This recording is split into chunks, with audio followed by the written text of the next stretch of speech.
All right, it's time for another 5 minutes. This time, my friend Dan Bertin joins us here on the show. Dan, how are you today? Hello, how are you? Good to see you.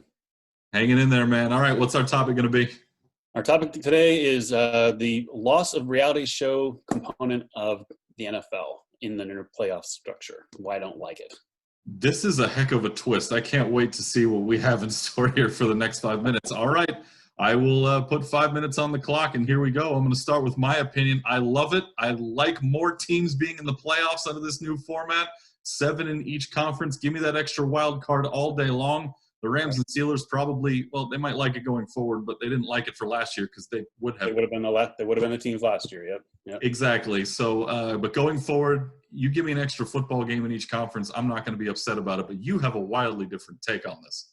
I do, and I'm like you. I generally speaking would love more football, of course, as always. But here's the thing: having come out of the reality TV world of working over in ABC, there's 4 buckets of programming that we do. One is called Spectacle, which is like Dance with the Stars or American Idol, where it's just a big train wreck and you can't stop watching it because it's what it is. 2 is something like Human Emotion, so like Extreme Makeover, where you're just in it for the big cry or the big laugh or the big whatever emotion, Okay. and that's it. That's what you're there for.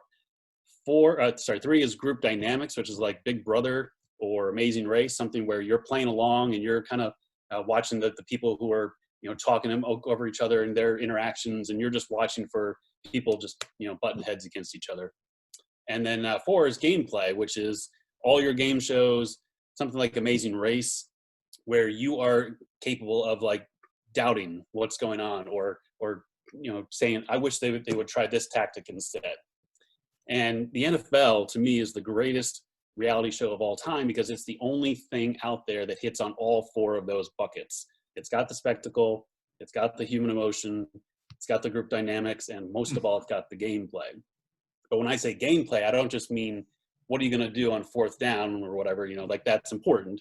Right. But also the play of who's playing this week, or what are we doing to set up for getting into the playoffs, or in some cases, how are we going to tank better so that we can, somehow get Joe Burrow's, whatever that may be. Is you being able to play along with the effort. And what I'm concerned about is that by adding that 7th playoff team, that you are making it a little less fun to play along because there's such a dichotomy usually between the terrible teams and the good teams.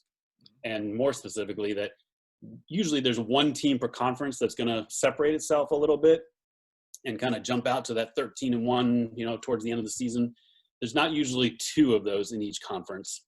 And that means you're not having as much fun game playing it out. Like, how are we going to catch up with New England or Kansas City or whoever is that lead dog?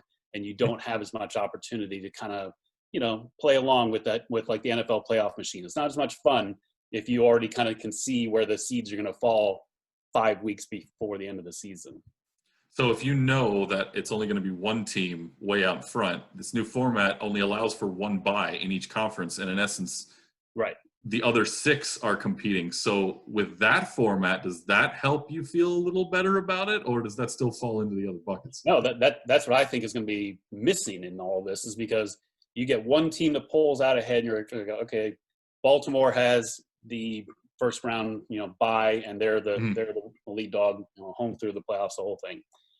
If you don't have another team that's at that same level jockeying, between, we're 13-1, they're 12-2, whatever.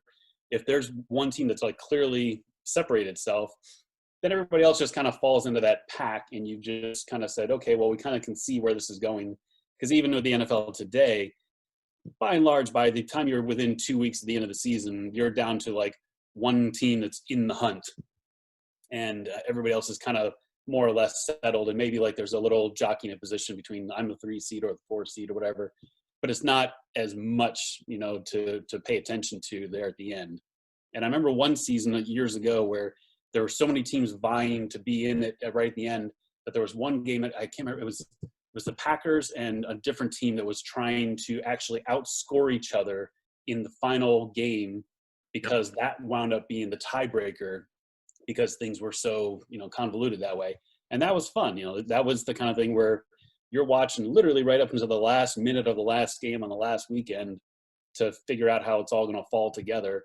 And if it's too obvious and people start resting players and you're not even, caring who you're playing, even it has the draft implication then where some teams are just going to be like, okay, well, I'm not going to play my best players because I don't need to, so Right. there's a lot of parts of that I feel like might be missing if we did this.